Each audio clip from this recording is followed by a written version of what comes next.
Bom, meu nome completo é José de Souza Brandão Neto, mas assim, me chamo mais de Zeca Brandão, arquiteto, urbanista, me formei em 80, fiz pós-graduação fora, na Architecture Association, na escola em Londres, mestrado, doutorado. Trabalhei, a princípio, com um escritório de arquitetura, fazendo projetos de arquitetura. Depois tive uma experiência, virei professor, fiz concurso para a universidade, professor na área de projeto, e também na pós-graduação, mestrado e doutorado. E tive uma experiência dentro do governo, no governo de Eduardo Campos, como secretário executivo das cidades.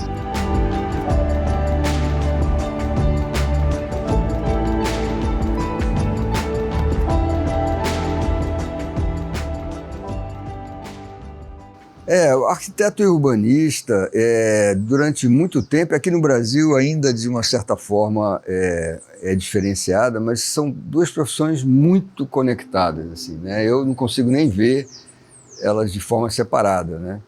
Na verdade, o único profissional que se forma em urbanismo é o arquiteto. O arquiteto, quando faz uma faculdade de arquitetura, ele é formado em arquitetura e urbanismo, né?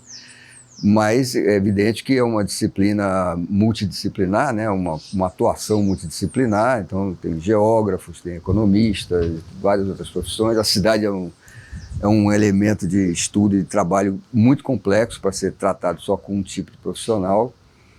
Mas na área de arquitetura eu acho fundamental que seja conectado. E eu acho que um dos nossos problemas é esse, nosso ensino ainda separa muito a arquitetura de urbanismo. E você, quando entra na escola, você é quase que meio pressionado para escolher qual lado você vai trabalhar, na escala da arquitetura, do projeto da edificação, ou nessa escala urbana, do planejamento urbano, né?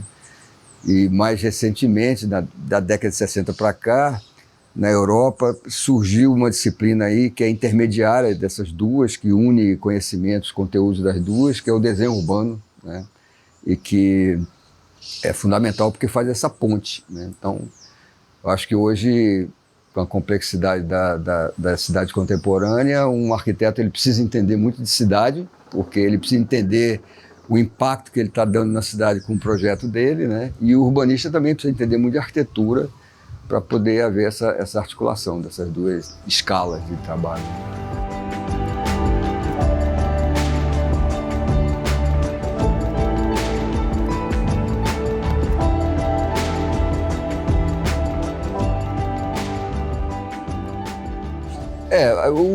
O ser humano, a princípio, era nômade, né?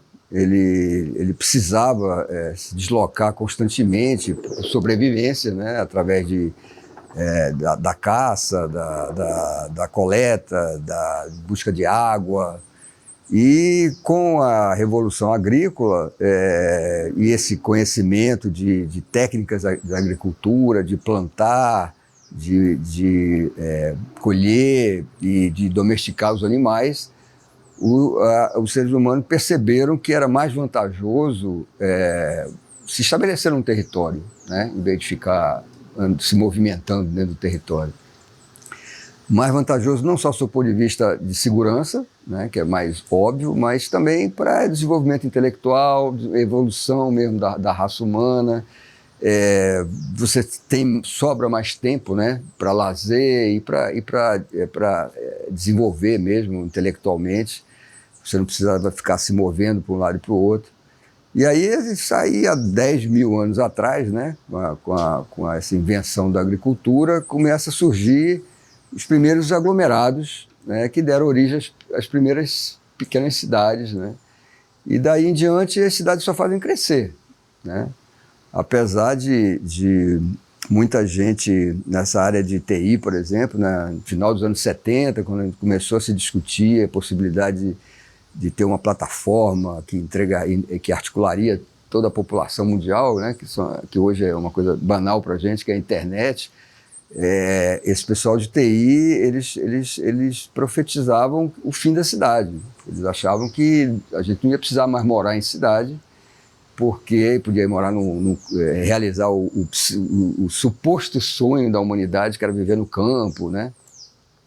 porque a pessoa podia viver em qualquer lugar e ter uma reunião em Tóquio, uma reunião em Nova York e tal.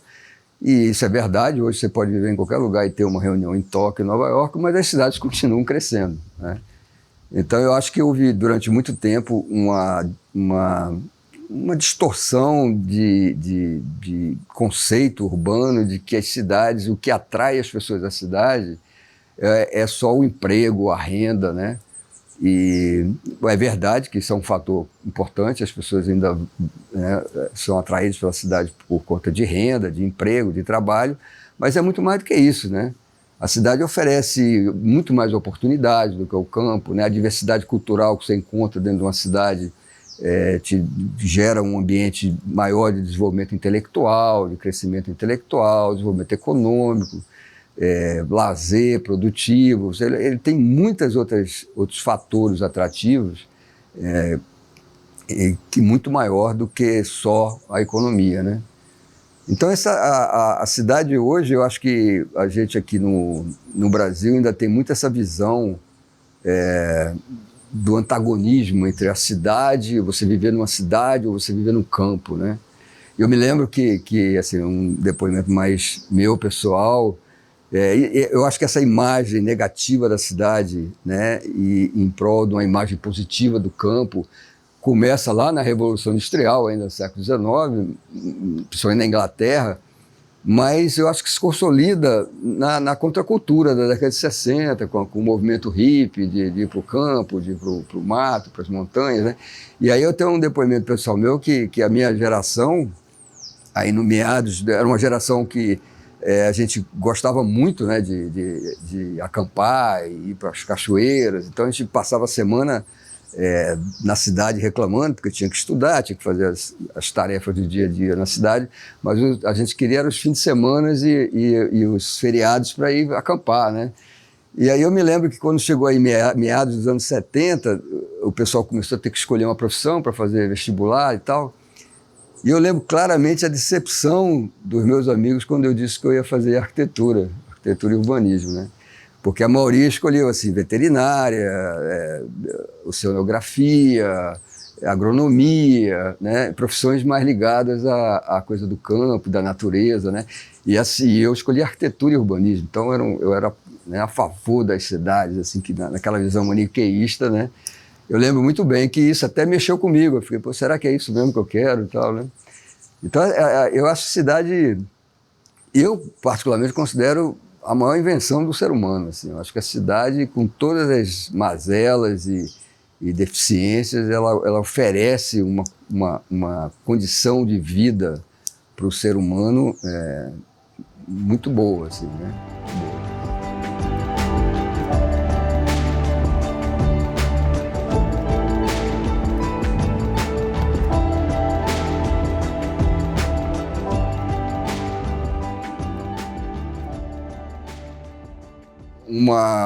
Uma disciplina que é o urbanismo, né, o planejamento urbano, ela precisa ser respeitada, porque cada ano que passa a complexidade é maior e você precisa de um conhecimento maior e isso precisa estar na agenda política, que isso não é muito comum aqui no Brasil, né, assim, não faz muito parte do programa de governo, não sei a prefeitura e tal, mas isso tem que ser, na minha opinião, tem que ser um programa nacional, assim. Eu acho que a gente tinha que ter como já tentou, né, ter um ministério da cidade mesmo, para trabalhar as políticas públicas nas cidades como um todo, né, porque elas estão crescendo, né, apesar disso, a aceleração nas cidades dos países desenvolvidos diminuiu, tem umas até que estão diminuindo, mas a grande maioria dos países ainda continua crescendo muito, né, as cidades continuam crescendo muito. E para dar um dado, assim, a gente até 2007, a população rural mundial era maior do que a população urbana. Em 2007 foi o ano que a população urbana ultrapassa a população rural a nível mundial, né? E isso muda tudo, e tem esse conceito de planeta urbano. Se você for hoje numa palestra de urbanismo, provavelmente o cara vai falar desse conceito do planejamento do planeta urbano, né? Que você agora tem que pensar tudo como urbano, né? Porque, apesar de o território, essas cidades estarem ocupadas num território ainda pequeno, né, 2, 3% do território, da superfície, mas em termos de população, em termos de demanda, em termos de demanda energética, de impacto energético, é muito grande. Então, hoje, se você quer pensar qualquer política pública a nível internacional, como essa de meio ambiente, que está muito em voga hoje, né, eu acho que as ações tinham que ser pensadas principalmente dentro da cidade e não fora da cidade. Então, as pessoas falam muito das florestas, né, das fontes de águas, né, as coisas mais da natureza, mas qualquer política pública para impactar o planeta tem que ser pensado na cidade, que é onde a grande maioria das pessoas vivem, né? E no Brasil, se em 2007 a população urbana passou a rural a nível mundial, no Brasil a coisa foi muito antes. No final dos anos 70, a população rural brasileira ultrapassou a população urbana. Então hoje, nós temos 85% da população brasileira vivendo em cidades. Então, se você quiser fazer impactar o país, as ações têm que ser na cidade, né? 85% é um número bastante significativo. Então, hoje a gente pode ser considerado um dos países mais urbanos do mundo, o que é diferente de um dos países mais urbanizados do mundo. Nós somos muito mal urbanizados. Não tem política pública. São defasadas, são frágeis, não são seguidas, são abandonadas no meio está sempre no programa, principalmente a nível de prefeitura, governo de estado também, porque tem as regiões metropolitanas, né? Mas isso é só no programa. E na hora que se começa o governo, aquilo vai ficando em segundo plano, vai se deixando, e aí mexe numa coisa muito complicada, que é um certo protagonismo do setor privado, né, na produção da cidade, né? Então o poder público fica meio a reboque do poder privado. Então isso gera muito problema, assim, né?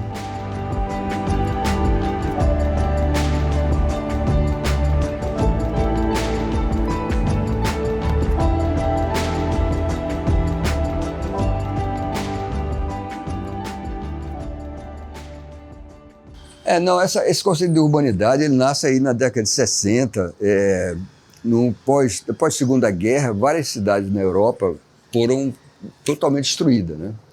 Londres, Roterdã, por exemplo, foi botada abaixo, Berlim, várias cidades foram totalmente destruídas, e no pós-guerra houve essa necessidade de reconstruir essas cidades de uma velocidade acelerada, né? Porque eram cidades importantes, que pertenciam à rede da economia mundial e tal. E aí houve o Plano Marshall, entrou o dinheiro lá dentro e começaram a se reconstruir essas cidades numa velocidade muito alta, sem muita reflexão. E na época, o que estava em voga dentro da nossa área de arquitetura e urbanismo era o modernismo, né? A arquitetura moderna e o urbanismo moderno. E que aparecia, naquele momento ali ainda era muita teoria, né? Ainda estava dentro das universidades, em arquitetos que trabalhavam com utopias e tal, e ali foi visto como uma oportunidade de um laboratório prático, de se reconstruir aquelas cidades com esses princípios modernistas, né? E entre eles tiveram alguns princípios muito equivocados, que hoje, né, a área reconhece o equívoco, né, que na época ninguém tinha entendido ainda, até porque não tinha tido um impacto real daquilo, né? Mas por exemplo, é a questão de você, dentro da estrutura da cidade, o edifício ser o protagonista e o espaço urbano ficar em segundo plano. Então é como se você tem vários edifícios bem feitos, o espaço urbano automaticamente vai ser bom, né? Então isso foi um grande equívoco, e quando a gente vai para o processo de produção das cidades mais tradicionais, antes do modernismo, a gente percebe que o protagonismo era do espaço urbano e a arquitetura, o edifício, ele era meio que adaptado àquele protagonismo urbano, né? Então quem guiava era o espaço urbano. Então, esse foi um erro grave. O outro foi um excesso de protagonismo também ao sistema viário, a mobilidade do carro, a presença do carro, que também estava acontecendo isso naquela época. Então virou assim, as cidades passaram a ser você se desloca de um lugar para o outro e o importante era essa infraestrutura de como me levava de um lugar para o outro. E você parou de usar a cidade, esses espaços entre um lugar e outro, né? Então começou a se desvalorizar e ser abandonado esses espaços. Então, E um terceiro, que também atrapalha muito, é a coisa do uso misto. O modernismo ele propunha a setorização dos usos. Então, a cidade deveria ter uma área onde as pessoas, que é uma área de habitação, uma área de serviços, né, de trabalho e uma área de lazer. E também a gente viu o erro que é isso, porque isso gera grandes engarrafamentos, isso gera problemas setoriais, e que a cidade é exatamente o inverso disso. O que atrai as pessoas da cidade, o que cria um clima de favorável ao desenvolvimento intelectual das pessoas, é exatamente essa mistura, né? Então essas três coisas foram basicamente... E na década de 60, as pessoas foram construídos rapidamente esses espaços que tinham sido bombardeados com esses princípios, e a própria população começou a questionar isso. A própria população começou, não estou achando interessante, os espaços públicos não são confortáveis, não tem espaço público, o cara sai de um lugar e vai para o outro. Então houve um questionamento do leigo, isso aqui é muito interessante. As universidades ainda não estavam questionando isso, ainda era o up-to-date, era a história do modernismo. E aí, inclusive uma líder, que no caso era americana, a Jane Jacobs, ela era uma jornalista de Nova York, que começou a questionar o que estava sendo feito em Nova York. Até uma hora lá que tinha uma proposta de uma freeway lá atravessando Nova York, que arrebentava a estação de trem de Nova York. E aí ela começou a questionar isso, ela não entendia nada de arquitetura e urbanismo, mas começou a questionar como leiga, moradora do local. E aí foi crescendo esse movimento, que foi... A Inglaterra também teve uma repercussão grande, porque teve também várias intervenções de má qualidade, né, com essa pegada urbanística de modernismo. E daí começou a universidade vir, arquitetos, urbanistas, pesquisadores, até que se criar essa disciplina que chama desenho urbano, né? Tem algumas pessoas chamam de design urbano, né? Que é uma disciplina que trabalha exatamente essa interface entre a arquitetura do edifício e a arquitetura do espaço urbano, né? Então é um conteúdo que soma conhecimentos dessas duas áreas para que articule, né? Então a urbanidade é um pouco isso, é um conceito subjetivo, né, utilizado de várias maneiras, diferentes maneiras por diferentes autores, né, mas é uma coisa que qualquer pessoa vivencia um espaço urbano e percebe que tem espaços urbanos que ele se sente melhor e tem outros que ele se sente pior. Muitas vezes ele não consegue identificar o que é, mas ele percebe essa qualidade do espaço. E aí você tem aí várias teorias, vários conceitos que tentam fazer com que, se você aplicar esses princípios identificados desses espaços urbanos que gera esse bem-estar a quem está usando o espaço, se você consegue identificar isso e criar isso como estratégias para novas intervenções, você vai conseguir trabalhar uma urbanidade de um nível maior e tal, né? Então, urbanidade é um termo que, na verdade, veio mais assim da coisa das pessoas terem urbanidade. Então, se você sabe lidar, você não joga lixo no chão, você respeita o ambiente urbano, você respeita o seu vizinho, o trânsito e tal, você tem urbanidade, né? Vem como se fosse disso. E que passou a ser... Alguns arquitetos urbanistas alegam que algumas características desse espaço faz com que a pessoa interfira no comportamento da pessoa, né? Então, por isso que é muito subjetivo, né? Mas é daí que vem essa história, assim.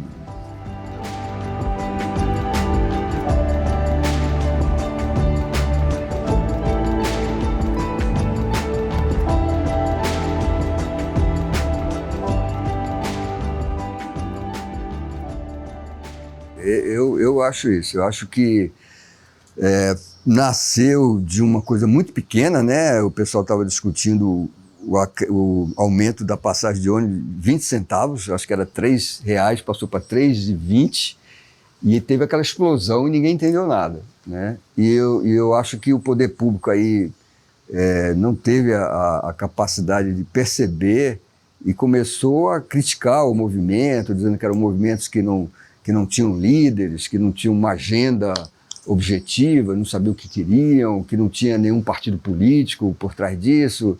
Eles criticavam todos os políticos de qualquer área que chegavam no movimento, eles eram rechaçados e tal, e que era um movimento de classe média alta, de rebelde sem causa, né?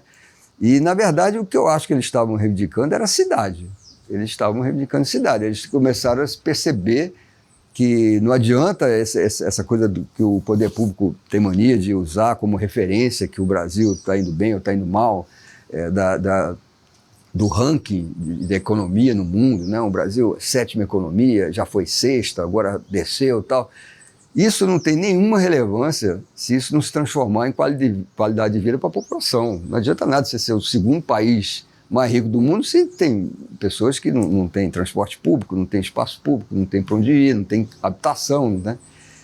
Então, assim, eu acho que eles perceberam isso, né? Agora, o que eu acho que está faltando as pessoas perceberem, principalmente o poder público, é que o único instrumento que consegue transferir esse ranking de 5ª, 6ª, 7ª economia, você crescer na economia, no ranking da economia mundial, em qualidade de vida, é o urbanismo. Porque é o urbanismo que vai produzir as cidades, ou vai requalificar as cidades, né? Então, é o único instrumento que consegue trazer essa ideia de que é um país que está muito bem ranqueado em termos de economia, um país rico, se a grande maioria da população mora em cidade, 85% mora na cidade. Então, se você não qualificar a cidade, não vai adiantar nada, né? Então, acho que o que está faltando é o poder público perceber isso, né? Que a população está sentindo, percebeu que não dá mais para ficar vivendo em condomínios fechados, isolado de todo mundo, dentro de um shopping center, que é um processo que tem acontecido muito recentemente, que é a privatização do espaço público, né, através desse shopping center, e que é muito sedutor aqui no Brasil, né, porque se você está numa cidade que é perigosa, você tem, né, violência urbana, você não tem um mínimo de qualidade do espaço público, né? Você tem poluição de todo tipo, você tem um trânsito absurdo, as pessoas se xingando, poluição sonora. Aí o cara oferece um equipamento fechado, com ar-condicionado, com segurança e tal, e com a pseudo-cidade dentro daquele equipamento, com praça de alimentação, cinema, teatro, cabeleireiro, lojas, né? É muito sedutor, né? E para o setor público, para o poder público, também é muito bom. Então, tem esse problema. Então, do seu ponto de vista mercadológico, esse produto, né, de shopping é um produto oferecido pelo poder privado que, quanto pior tiver a cidade, melhor para eles, né? Porque as pessoas fogem mais para esses espaços, né?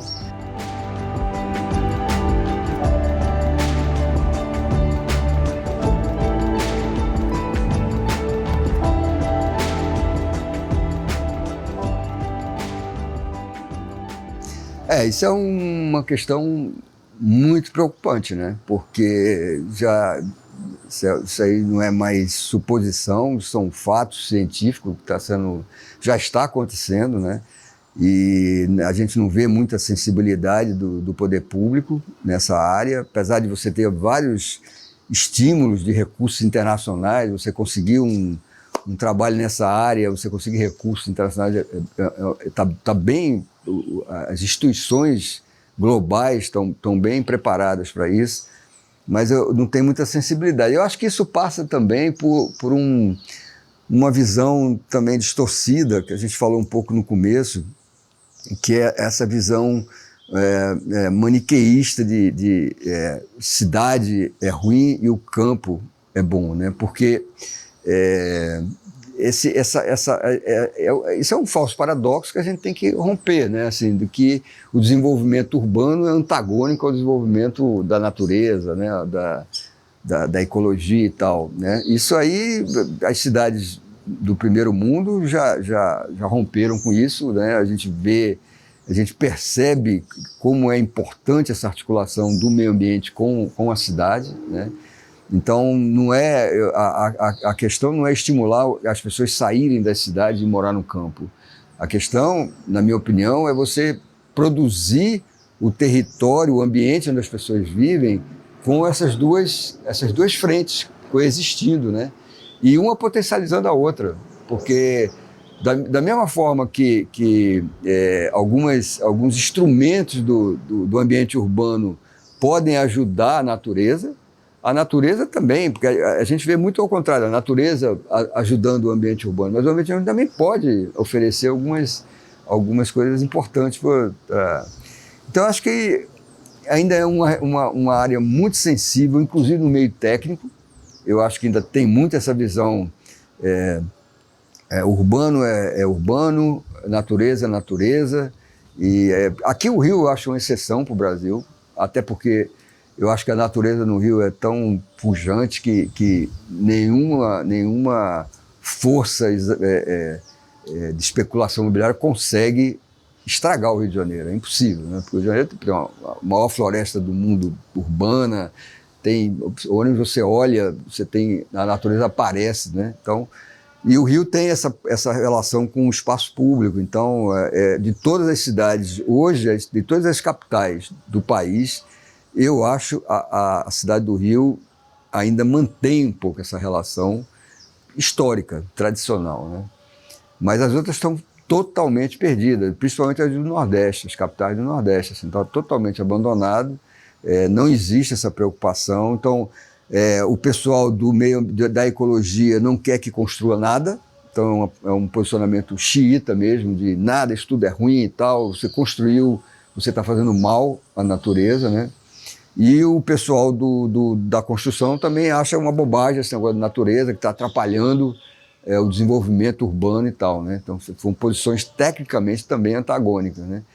E aí eu acho que tem que ter primeiro, um entendimento aí mais político dessa história e também técnica do desenho, porque aí entra o desenho, né? Você, por exemplo, vamos dar um exemplo aqui do Rio, o Aterro do Flamengo. O Aterro do Flamengo, hoje, se você falar a origem do aterro, é uma coisa que dificilmente poderia ocorrer, porque derrubaram 2 morros no centro da cidade e tal, e fizeram aquele aterro e tal. Agora, o que garantiu aquele espaço ter sido consolidado, funcionar dentro de todas as precariedades da cidade? Ele funciona. Foi a qualidade do desenho, né? Aquilo ali podia ser uma tragédia enorme, porque é uma obra enorme e que houve uma agressão muito grande ao meio ambiente, e sem contar o aterro também, né? Que é uma invasão ali Então, o desenho é que fez com que aquilo funcionasse. Então, acho que é primeiro entender que não são antagônicos, eles precisam conviver, e segundo, aprender a desenhar essa relação, né? Da natureza, do ambiente construído com o ambiente natural, né? Porque a gente, quando fala ambiente, meio ambiente, a gente vem logo na cabeça o ambiente natural, mas meio ambiente ele pode ser o meio ambiente construído, né, e o meio ambiente natural, né?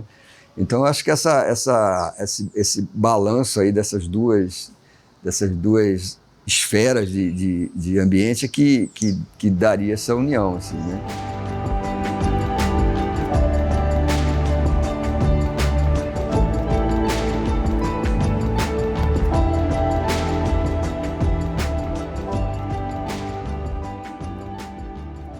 Isso é outra questão que eu acho muito, muito preocupante, né? Porque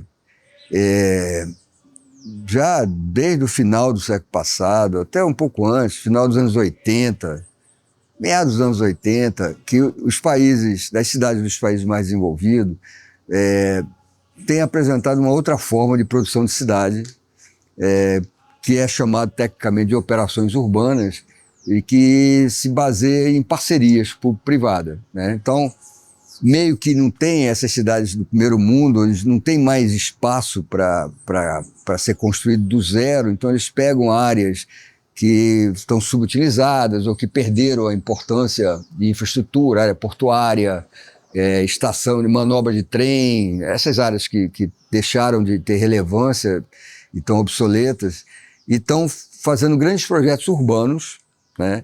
E esses projetos são projetos que nascem e são viabilizados por parcerias público-privadas. Normalmente são áreas que pertencem ao poder público e o investimento, o dinheiro vem do privado, né? Então, basicamente, bem básico, a grosso modo, o poder público entra com a terra e com umas normas, a legislação, com, né, o que interessa para a cidade ali, naquele local, e o poder privado entra com o capital para construir, né, e, evidentemente, explorar o que construiu, né? Só que, nesses países desenvolvidos, é muito claro o protagonismo do poder público, né? Assim, é o poder público que protagoniza a questão. Então, aonde vai ser esses grandes empreendimentos, qual é o programa que a gente chama, qual é o tipo de atividade que o empreendimento deve abrigar, né? Isso tudo com interesses do planejamento urbano, de onde ele está localizado e tal. E aqui no Brasil, em países ainda em desenvolvimento, essa relação público-privada não faz muito parte da nossa cultura, né? A gente não sabe muito lidar com isso, uma relação que não seria nem exagero a gente dizer que é meio promíscua, né? Entre o público e o privado. E o que tem ocorrido aqui é que o privado tem assumido esse protagonismo e o público tem deixado ele assumir o protagonismo, né? E aí fica uma coisa até mais grave do que não ter planejamento, porque fica legitimado aquilo como uma ação de governo, né, para se fazer aquilo, né?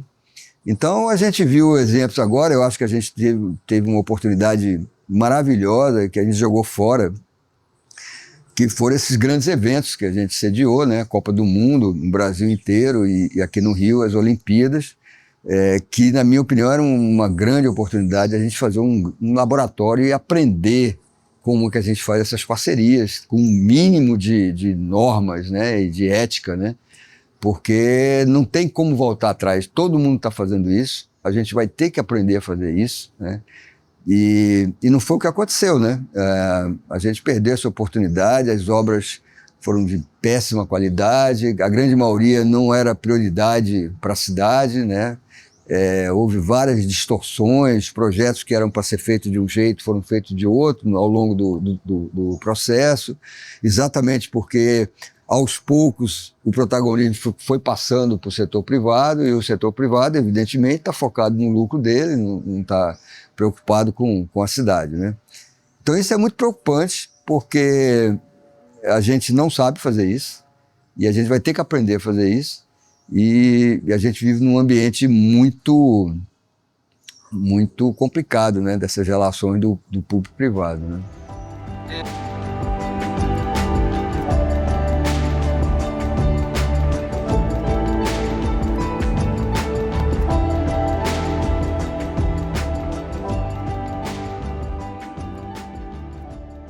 Barcelona é um caso assim emblemático, né? Eu acho que foi assim, até hoje é um paradigma para a gente, arquiteto urbanista, nessas operações urbanas, né? Esses grandes eventos, no caso de Barcelona vinha sofrendo muito politicamente na época do franquismo, né? E havia toda uma resistência da Catalunha para o governo do Franco. E eles foram muito castigados lá e Barcelona meio que saiu do mapa, ele foi abandonado mesmo pelo país e era tudo Madrid e o lado lá espanhol e a Catalunha foi ficando abandonada. Quando eles ganharam a eleição e abriram, né, o Franco cai e tal, e veio a primeira gestão, era uma gestão que tinha uma equipe de arquitetos urbanistas muito conceituados, né? E que já vinham fazendo um trabalho teórico dentro da universidade de como aproveitar esses grandes eventos para você reestruturar a cidade, né? O Burrigas era um cara que meio que liderava esse processo dentro da academia, ele virou secretário de urbanismo do Barcelona e trouxe essa ideia, né, de a gente pegar, você quando abriga um evento desse, você é obrigado a ter uma série de exigências, né? No caso de Copa, FIFA, né? e das Olimpíadas, como é FIA, né? Não me lembro. COI. Então você tem uma série de exigências para que eles aceitem que você seja um host, né? Uma cidade sede, né? Então essas exigências não tem nada a ver com a reestruturação da cidade. Mas se você pensar estrategicamente, você pode fazer isso, entendeu? Porque a gente lá em Recife, a gente fez isso, né? Assim, a ideia era qualquer exigência, qualquer fragilidade que a cidade tinha, que a gente tinha que superar para conseguir ser a sede, a gente pensava de uma maneira estratégica, né? Eu vou dar um exemplo, por exemplo. A gente tinha uma grande deficiência. Recife hoje é considerada a capital com o pior trânsito do Brasil. Essa é uma coisa, eu acho que vai surpreender muita gente que está... Mas o ano passado, no final do ano passado, o Waze fez uma pesquisa claro que ele só está considerando os carros, né? Porque o Waze é só carro. Mas ficou em primeiro lugar, foi a pior mobilidade entre as capitais e do país, né? Então, uma das fragilidades nossas era a mobilidade. E Recife tem uma rede de rios, né? Tem 2 grandes rios, o Capibaribe e o Bibiribe, se juntam no centro da cidade. Então, na verdade, é uma grande rede de rios, né? E muito pouco utilizado, né? Então, a gente sabendo que o investimento que a gente faria no rio para tornar ele um modal fluvial, a gente sabia que o investimento era maior do que o lucro que a gente ia ganhar, né? Porque o transporte fluvial, quando ele é assim urbano, parando em várias estações, é muito difícil ele ser viável, porque demora muito essa parada, o barco tem que parar, sair e tal.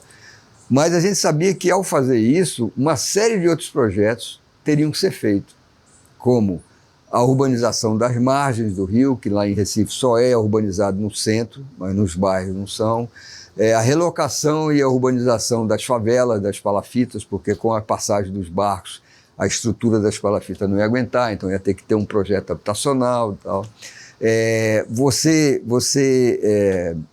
Como é que chama? Limpar o rio, né? Despoluir o rio e dragar o rio, né? E que aí ajuda quando tem a época de chuva, não inunda, porque draga, o leito fica mais profundo.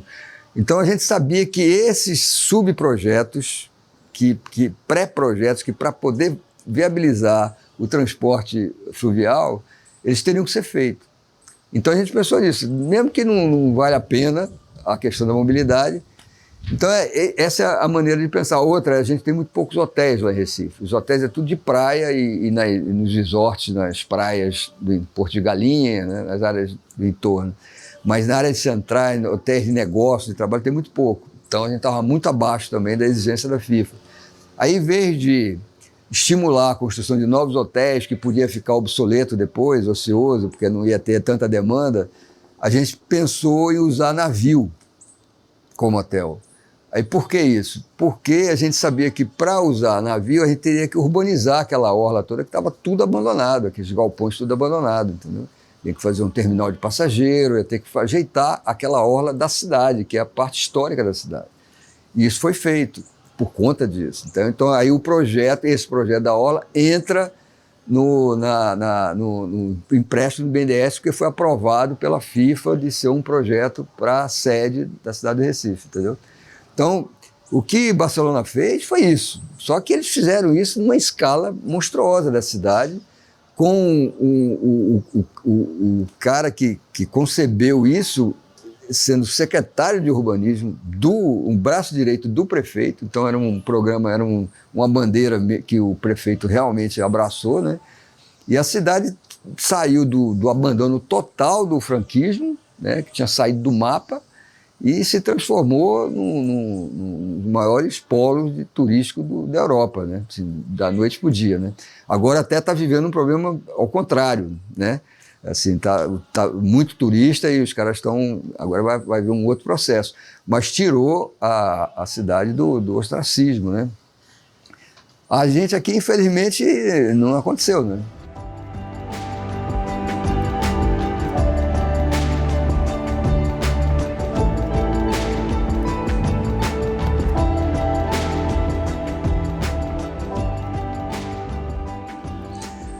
Então, eu tive a oportunidade de coordenar o projeto de candidatura, né, da cidade, lá do Recife. Então, além de ter que lidar ali com todas as complexidades políticas e institucionais de Recife, de Pernambuco, eu precisei também, a gente tinha encontros nacionais, a gente tinha que apresentar as propostas para a FIFA, para a CBF, e discutir entre a gente e tal. E eu vi coisas assim muito desanimadoras, assim, né, de exatamente aquilo que eu falava, assim, a nossa proposta foi toda baseada não no que foi feito em Barcelona, mas na metodologia que Barcelona usou para fazer, né, que era isso, listar as demandas da FIFA e pensar como atender as demandas de uma maneira que quando acabasse a Copa aquilo ficaria, mais importante até do que a própria demanda, né? E a gente fez tudo assim, em várias áreas, e aos poucos a gente foi percebendo que o controle ia saindo da mão da gente, né? Do protagonismo ia saindo da mão da gente. A gente foi, enquanto era um discurso, enquanto era a ideia da candidatura, né? A disputa, porque tinha, não me lembro agora quantas cidades, mas tinha umas 22 cidades disputando, e isso aí, primeiro a FIFA queria 8, depois passou para 11, aí tem toda essa coisa política, mas havia uma disputa. Enquanto estava nessa disputa, a gente realmente tinha uma autonomia muito grande sobre o que a gente estava falando e apresentando o programa e o que a gente estava fazendo. Mas quando foi escolhida a sede, Recife foi escolhido, e aí começou o cinema a desenvolver o plano e as obras e tal, os grupos privados chegaram, né, com as parcerias, que era esperado chegar, e era bem visto, mas aos poucos eles foram assumindo o protagonismo e muito mais focado nos interesses próprios em prol do interesse coletivo. E o poder público se posicionou de uma forma meio sem querer enfrentar isso. E foram coisas incríveis. Eu vi um exemplo, por exemplo, que me destacou muito, foi São Paulo. São Paulo tinha um projeto que era o próprio time de São Paulo que estava disposto, com dinheiro próprio, a fazer a adaptar o estádio do São Paulo para a Copa. E um arquiteto muito bom, super renomado, que é o Rui Otaki, um arquiteto de São Paulo, e eles não conseguiam aprovar, e isso era na frente de todos nós, entendeu? Assim, eles mostravam o projeto bom, e aí caía em exigência, eles colocavam as exigências, aí próxima reunião, daqui a 15 dias, voltava lá, aí eles cumpriam as exigências, aí vinha mais exigências, e eles foram minando, até no final ter uma ameaça de que São Paulo ia ficar fora da Copa se não apresentasse uma solução, entre aspas, viável para o estádio, né? E aí veio essa história da Arena Corinthians e tal, que quando veio, aí foi aceita de imediato, né? Então, essa para mim foi uma das mais emblemáticas, assim, mas tiveram várias pequenas, assim, que lá no caso de Recife, por exemplo, a gente tinha uma proposta que tinha uma abordagem metropolitana. Recife é uma cidade territorialmente muito pequena e ela não tem mais para onde crescer, porque ela fica no litoral, então no leste é o mar, ao norte já colocou Olinda, né? É uma região metropolitana, então você já está grudado em Olinda, ao sul você está grudado em Jaboatão, então só tem o lado oeste, para o interior, né? E desde os anos 70 que o pessoal que trabalha com escala metropolitana vem criando estratégia para que Recife crie um vetor de expansão. Então a nossa proposta era criar uma nova centralidade, como se fosse um bairro que desse essa direção desse vetor de expansão, trazendo a infraestrutura que a Copa permitia. Metrô, água, luz, energia, toda a infraestrutura urbana poderia vir com a Copa, né? E aí aquela cidade ali seria um núcleozinho que ia começar a atrair e assim indicar o vetor de expansão.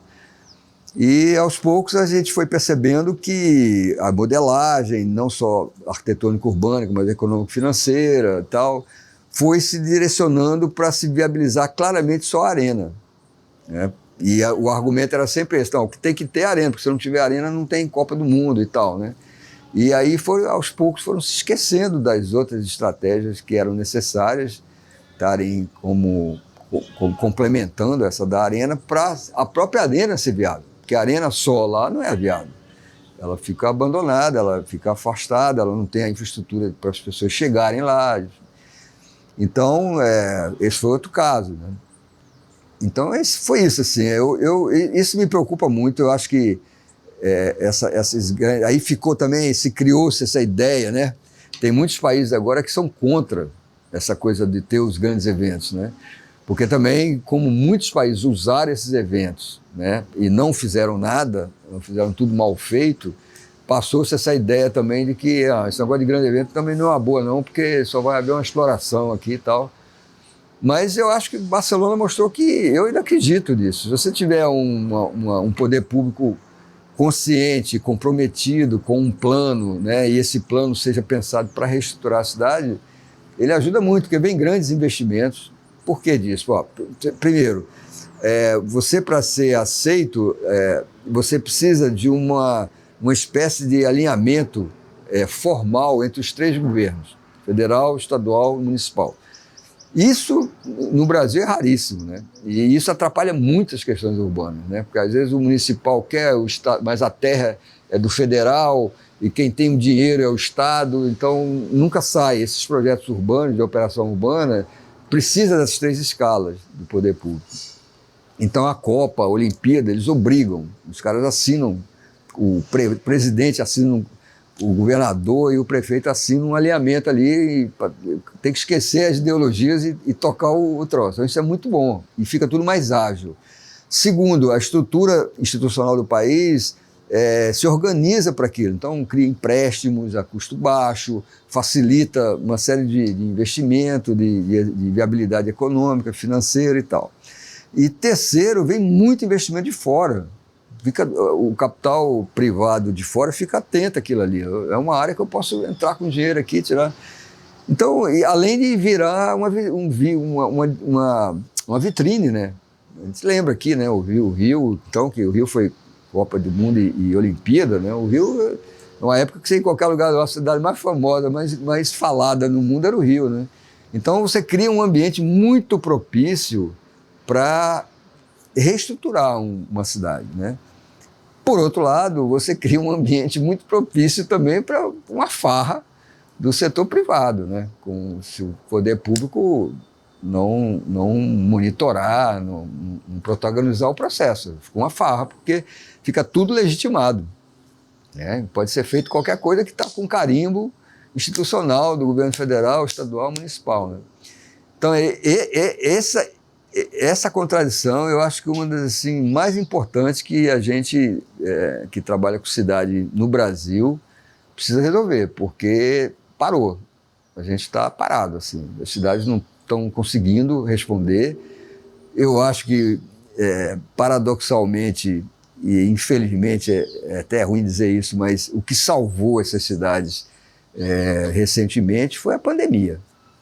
Eu acho que muito prefeito ia cair, porque principalmente as cidades do Nordeste, elas estavam a um passo de ficar engessada, do trânsito não se mexer mais, né?